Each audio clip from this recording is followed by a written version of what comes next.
त्रिपुरा प्रदेश कांग्रेस ने बखाते कतर लुकु कुथुम पांडा Kurakshalo BJP hapangno shejawe dal bidal kok thai bai yashuri kok narak lekha Congress ni adongso o shalo raja khora gulini lama kitingi himboto khlai lekha buniulo agortola oriented chomunio bathak jakhate aro সংসদ শাখা লুকু কোথুমই cock সালাইমং পান্ডা হাসতে কংগ্রেস নি আচকফাং Ashis Kumar Saha MLA Sudip Roy Barman নখবই Congress নি কুপুনি অজমা সংবত অমেখা আজকের এই সভা আমরা বিগত 2 মাস ধরে বিভিন্ন জেলায় আমাদের বিভাগ আমাদের বিভিন্ন সেল এবং আমাদের বিভিন্ন শাখা সংগঠনের তাদেরকে নিয়ে রাজ্য কনভেনশন আমরা সংগঠিত করি।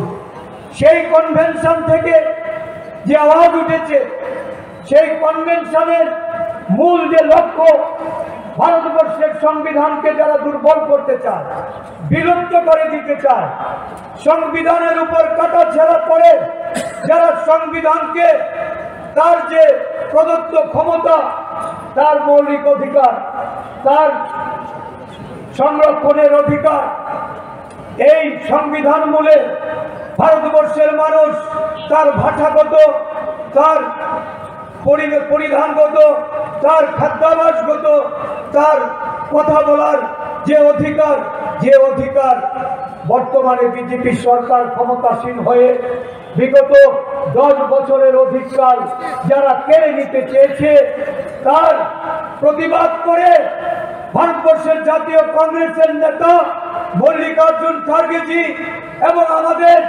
বিধানসভার বিরোধী দলনেতা দেশের জননায়ক রাহুল গান্ধীজি আজকে সারা দেশব্যাপী যে গণজাগরণ তৈরি করেছে এই গণজাগরণ ত্রিপুরার বুকেও আছড়ে পড়েছে।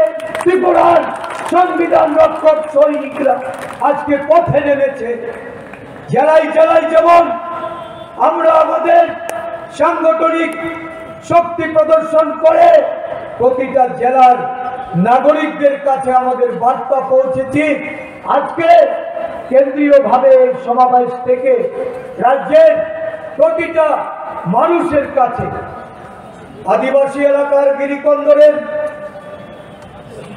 উপজাতি জনগোষ্ঠীর ভাই বোনদের কাছে প্রতিটা মহল্লায় পাড়ায় প্রত্যেকটা জায়গায় আমাদের সুনাগরিকদের কাছে আমরা এই বার্তা দিতে চাই যে এই রাজ্যের বুকে এই দেশের বুকে যেমন কংগ্রেসের কোনো বিকল্প নেই।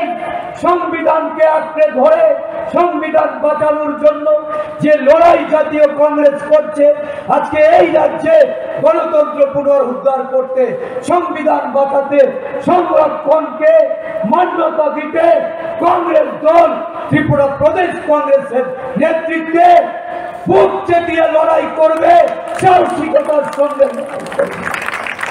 मेंबर ऑफ पार्लियामेंट है वो दिल्ली में भाषण दिया और बोला कि देश के गद्दारों को फिर बोला गोली मारो करके वो गाली बोला। गाली हम कांग्रेसी नहीं बोल सकते हो, तुम संघी बोल सकते हो क्योंकि तुम्हारी विरासतों में गाली है, हमारे संस्कार कुछ और है। तो उसने जो गाली बोला पर उसका जवाब, और मैं भी मानता हूं कि देश के गद्दारों को ढूंढना पड़ेगा कि गद्दार है कौन। मैं आप सबको पूछना चाहता हूं कि गद्दारी क्या होती है। आप बताइए मेरे को, इंडोनेशिया में रहने वाला इंडोनेशिया के झंडे को नहीं माने, चीन में रहने वाला चीन को नहीं माने चीन के झंडे को, और भारत में रहने वाला भारत के झंडे को ना माने, तो वो भारत के साथ गद्दारी है कि नहीं है? हमारे देश के झंडे को जो ना माने तो वो हमारे देश का गद्दार है कि नहीं है?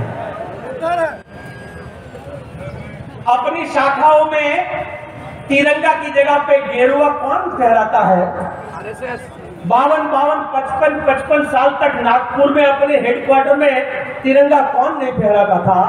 और तिरंगा अपशुकन है ऐसा बार बार भाषण कौन देता था? आरएसएस वाला अपनी शाखा में कभी तिरंगा नहीं फहराता है और तिरंगे के बारे में बोलता है कि ये तिरंगा अपशुकन है, जो तिरंगा का अपमान करता है वो मेरे देश का गद्दार है। और इसलिए मैं कहता हूं कि ऐसी गद्दारी बंद करो, देशभक्त हो तो शाखा में तिरंगा फहराओ।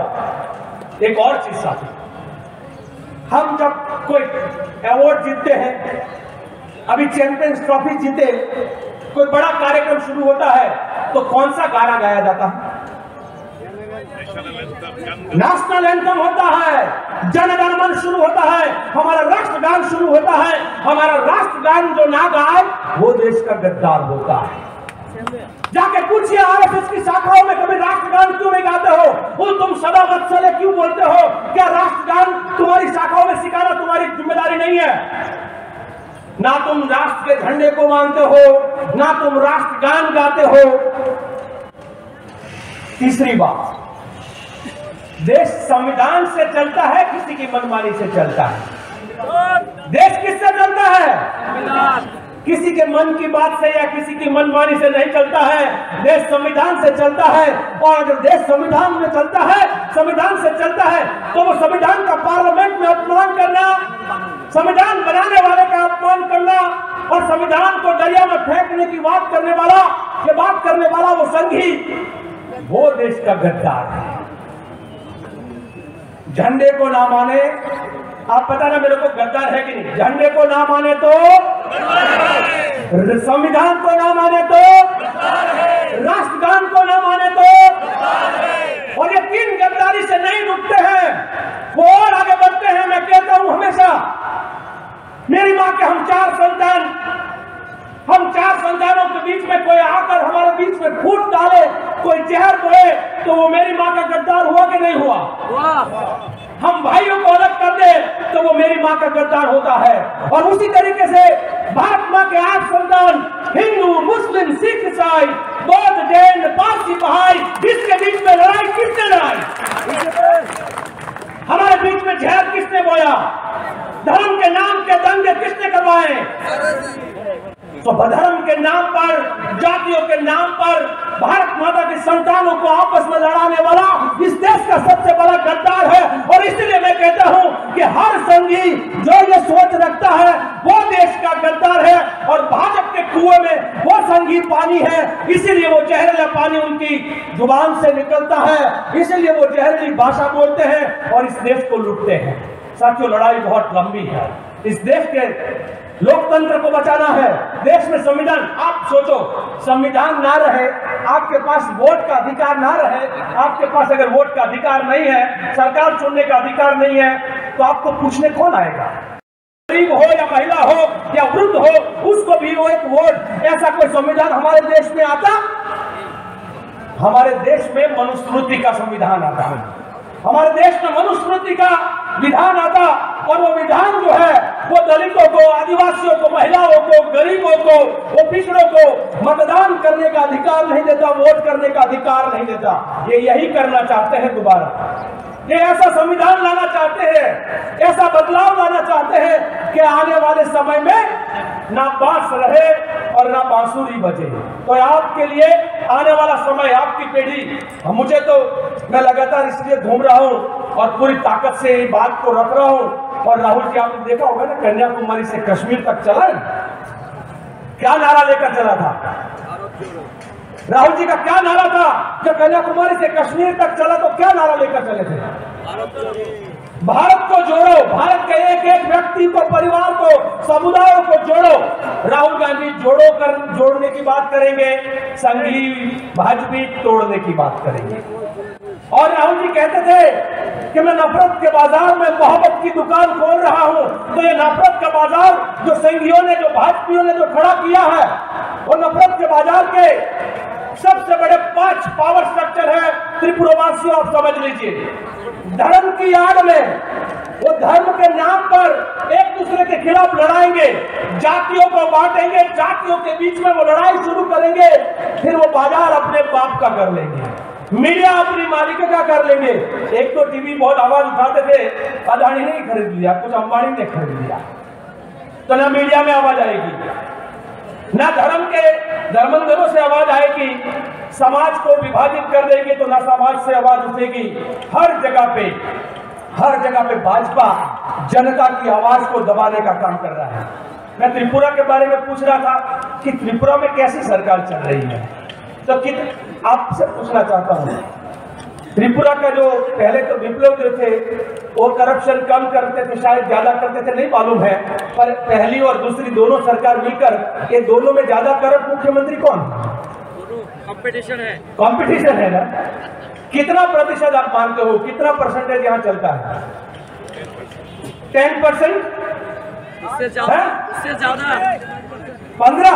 उससे ज्यादा, उससे भी ज्यादा। कौन कितना कमा सकता है? उससे भी आधिकारिक तौर पे कैग रिपोर्ट भी कहता है, कैग रिपोर्ट में भी इनके पर कहीं न कहीं अलग अलग 2-3 बड़े बड़े प्रोजेक्ट में करप्शन के जो चार्जेस लगे थे वो चार्जेस को भी माना जाए और जनता जो कहती है वो माना जाए, तो कम से कम 10% का करप्शन करते हैं।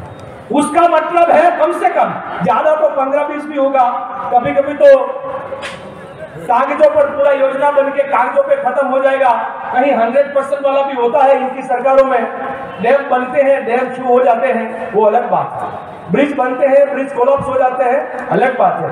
पर 10% भी गिने सिर्फ, तो पिछले 7 साल में त्रिपुरा की जनता के हक के 21,000 करोड़ रुपया ये भाजपी सत्ताधीशों ने खाए हैं। 21,000 करोड़ रुपया, क्योंकि वो आपका 27 से 30,000 करोड़ का जो बजट है, लाख करोड़ का, तो उसमें से आप एक अमाउंट तय करो कि वो अमाउंट कितना होता है। भाजपा का हर विधायक सालाना कितना करोड़ खाता है, फिर वो चुनाव में खर्च करता है, फिर वो चुनाव जीतता है। कांग्रेस के कार्यकर्ताओं का आने वाले समय में उन पैसों के टक्कर में हम नहीं रह सकते हैं, क्योंकि एक तरफ पैसों की शक्ति होगी, एक तरफ उनके पास धर्म और जाति के विभाजन की शक्ति होगी, पर कांग्रेस का एक एक कार्यकर्ता जनशक्ति के साथ खड़ा रहेगा, जनता के दिलों को जीतेगा, जनता के मुद्दों को उठाएगा। तो आने वाले समय में 2028 में जब चुनाव होगा, तो यहां से संघियों को भगाकर कांग्रेस का कार्यकर्ता जो है वो विजयी घोषित होगा। और मैं आप सबको कहूंगा कि सिर्फ और सिर्फ कांग्रेस का कार्यकर्ता तय कर दे, तो ये भाजपियों को हटाना कोई बड़ी बात नहीं है। हम तो गोरों से लड़ लिए थे, इन चोरों की क्या हैसियत है। এই রাজ্যের বেকার দিশে আর সারা ভারতবর্ষে বেকারই দিশা। আমি জানতে চাই, শিক্ষিত বেকাররা টিপিএসসি পরীক্ষা দেয়, একটা পরীক্ষার ইন্টারভিউ হয়, এটা সম্পন্ন হতে হতে মিনিমাম 4-5 বছর লেগে যায়। এখনো এরকম অনেক ইন্টারভিউ রয়েছে, অ্যাডভার্টাইজমেন্ট হয়েছে, 3 বছর হয়ে গেছে, পরীক্ষা হয়নি। পরীক্ষা হয়েছে, ইন্টারভিউ হয়নি, 3-4 বছর হয়ে গেছে। এমন বহু পরীক্ষা রয়েছে। আমি জিজ্ঞেস করতে চাই, এই শিক্ষিত ছেলে মেয়েদেরই 4-5 বছরের যে সময়টা যে নষ্ট হলো, মানিক সাহা কিংবা বিজেপি এটাকে ফিরিয়ে দিতে পারবে? তাদের মূল্যবান জীবনের 5টি বছরের সময় ফিরিয়ে দিতে পারবে কি?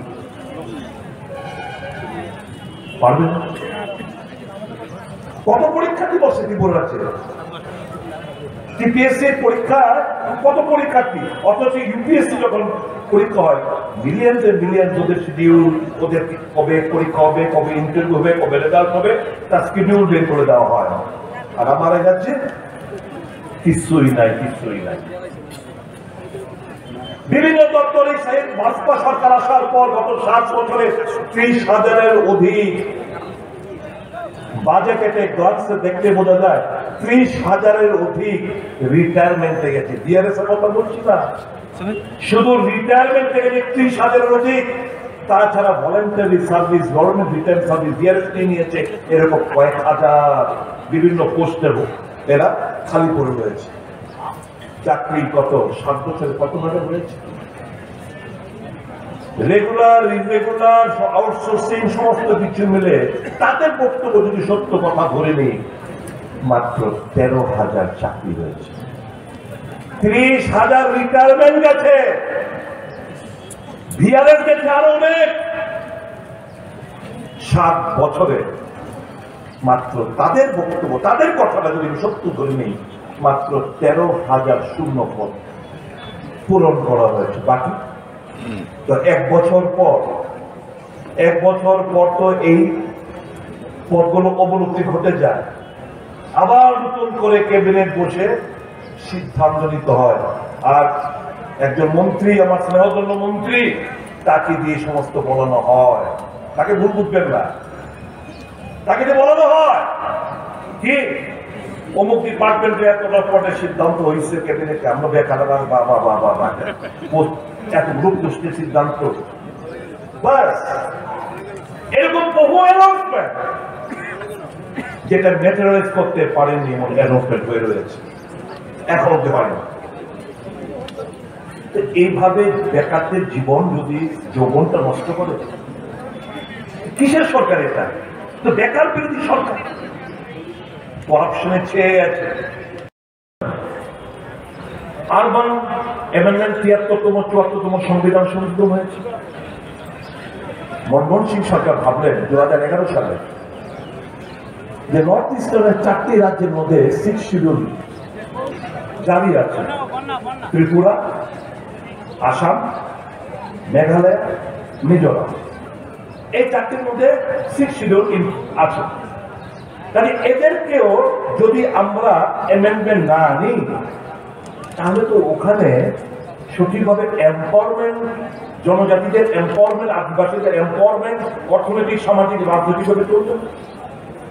এখন আমি দেখছি ভিলেজ কমিটি নির্বাচন চাই একটা লোকাল একটা পার্টি স্লোগান তুলছে। আমি বললাম क्या मजाक है, आपको चुनाव या आप चुनाव के नाम पे क्यों ये इन सबको आप गुमराह कर रहे हो? क्यों क्या हुआ? हम जब चुनाव करने से तो सिंगल टाइप बजट कमेटी होगा और 125th अमेंडमेंट बिल अगर पास हो जाए पार्लियामेंट में, তাহলে তো ত্রিস্তরীয় ভিলেজ কমিটি নির্বাচন হবে। ত্রিস্তরীয় মানে হচ্ছে ফান্ড খুব বেশি হবে, রাং বেশি যাবে, পলিটিক্যাল এম্পাওয়ারমেন্ট হবে, সামাজিক দিক দিয়ে তারা নিজেদের কারো শক্তি অর্জন করবে। যে সোশ্য ইকোনমিক পলিটিক্যাল এম্পাওয়ারমেন্ট যে সত্যিকারের মূল মন্ত্র হয়ে থাকে কোন রাজনৈতিক দলের, আপনারা অনেক অপেক্ষা করেছেন, ওয়েট করুন। Let us put more pressure upon the central government to implement 126th Amendment Bill, which was introduced in the Parliament in 2025th of March, 5 March 2020 সালে। কংগ্রেসের যে স্বপ্ন 125তম সংবিধান সংশোধন বিল, সেটা পার্লামেন্টে উত্থাপিত হয়েছে বিজেপি সরকার দ্বারা। 5 বছর পেরিয়ে গেল, কতখানি আদিবাসী বিরোধিতা মানসিকতা এদের। 5 বছর পার হয়ে গেল, এই বিলটা এখন প্রায় মৃত, আবার রিইন্ট্রোডিউস করতে হবে পার্লামেন্টে, তারপরে পাস চলবে। তাহলে কি জবাব বন্ধুরা? যারা बीजेपी करो तिप्रासा जाति गोष्ठी प्रत्येक लीडर का क्षेत्र में यह सवाल पूछ सकता हूं, जवाब मांगिए इनसे कि हमारा अधिकार, हमारा विलेज कमिटी 30 विलेज कमिटी জন্য সোশ্যাল ইকোনমিক পলিটিক্যাল এম্পাওয়ারমেন্টের জন্য 5 মার্চ 2020 পার্লামেন্ট মধ্যে যে বিল উত্থাপিত হয়েছে কংগ্রেসের প্রেসারের প্রেক্ষিতে, এটা কেন এখনো পাস করা হলো না? কিছুদিন পূর্বে আমাদের ডেপুটি লিডার গৌরব গগৈ পার্লামেন্টের মধ্যে উত্থাপিত করেছেন যে क्या हुआ 2020 5 मार्च को आपने ये बिल इंट्रोड्यूस किया, 125th अमेंडमेंट बिल, काहे को इतना दिन लग गए इसको पास करवाने में? अभी तो नूतन এখন पार्लियामेंट আবার इसे আবার नूतन भाবে इंट्रोड्यूस करते হবে, करवाओ। ये 4 स्टेट का आदिवासी लोग मांगता है कि एडीसी मोर एम्पावरमेंट हो, इनको अर्थनैतिक व्यवस्था सुदृढ़ हो, अब करिए। विधानसभाয় দাঁড়িয়ে আমরা 3 বিধায়ক ককবরক ভাষা রোমান স্ক্রিপ্টের দাবি জানিয়েছি সরকারের কাছে। খুব কষ্ট লাগলো যেদিন যে ওই আঞ্চলিক দলের যারা 13 জন বিধায়ক, মন্ত্রী সহ 13 জন বিধায়ক এই ডিমান্ডটাকে একজন দাঁড়িয়ে সমর্থন করলেন না। मतलब बाहर में टीएसएफ द्वारा गांधी स्टेचू के सामने play card Kokborok Roman स्क्रिप्टे Kokborok भाषा के रोमन स्क्रिप्टे ककबरक भाषा में चाहिए, रोमन स्क्रिप्टे ककबरक भाषा चाहिए। तो मैं तो सवाल उठाया, मैं तो दावी रखा आपके पक्ष, तो क्यों आपका टिफलासा का तो 13 बंदा है जो आप लोग के वोट द्वारा निर्वाचित होकर विधानसभा में प्रवेश किया, वो हमारा मान को क्यों समर्थन नहीं किया? कि आप लोग नहीं पूछेंगे क्या? पूछना पड़ेगा, जिज्ञेस করবেন না। আচ্ছা, কিছুদিন আগে এখানে জেপি নাড্ডা সাহেব গত পরশুদিন আগে ঘোষণা দিয়ে গেছে, আমি এগুলো যাই না, এসব জুমলা। 10ম পাস করলে স্কুটি পাইব, বুঝছে না? সাংবাদিক বন্ধুরা আমি জিজ্ঞেস করতে চাই, ভাই बोर्ड एग्जाम कैसे खाली बोर्ड कुछ 12 क्वेश्चन है, 10 तो बोर्ड कुछ बोर्ड में जो पास होगा तो सब तो 10 का से बोर्ड मतलब तो 10 भी बोर्ड है, 12 भी बोर्ड है। 12 क्लास का उच्चारण नहीं हुआ, जब बोर्ड एग्जाम जो पास होगा स्कूटी मिलेगा, तो 10 तो बोर्ड 16 বছর 10 ক্লাস পাস করে 16 বছর স্কুটি দিব, সময়টা পারবো নি? এবং জুমলা ঘোষণা হলে চিফ মিনিস্টার এবং দ্বিতীয় খাদ্যমন্ত্রী, এখনো এখনো খাদ্যমন্ত্রী, রেশনের মাধ্যমে মশলা, চা, তেল, সরষের তেল, বিভিন্ন মশলা, ঘি কত কিছু অ্যানাউন্সমেন্ট করছে না? আসেনি হলে ব্যবস্থাটা। এখন পাননি ত্রিপুরাবাসী যারা রেশন থেকে জিনিসপত্র জিজ্ঞেস করতে চায়, বন্ধ। কারণ কি জানেন? আমি এখানে এই জায়গাটা খাদ্যমন্ত্রীর দোষ দিব না, 3 বার ফাইল গেছে, 3 বার ফাইল গেছে ক্যাবিনেট থেকে টার্ন ডাউন হয়ে পড়ে। কারণ কি জানেননি? সরকারের 1 টাকাও লাগে না, কিন্তু তাহলে ফাইলটা ফেরত গেলে ক্যাবিনেট থেকে, ক্যাবিনেটের আগে ওই বন্ধুর কাছে যাওয়া লাগে। ওই যে মহাকরণ একটা বন্ধু বয়ে রাখছে, ওই বন্ধুর কাছে যাওয়া লাগে। এবার বন্ধুর কাছে গেলে না ফাইলটা ক্লিয়ার হইব, বন্ধুর কাছে গেলে বুঝবো, ও তুমি তো দিবা, তুমি তো টেন্ডারটা পাইছো, দিমু তোমার হইল। আমরা বাগা কত হয়ে এলাম, আমরা কমিশন কত হয়ে এলাম, এই তো চলছে।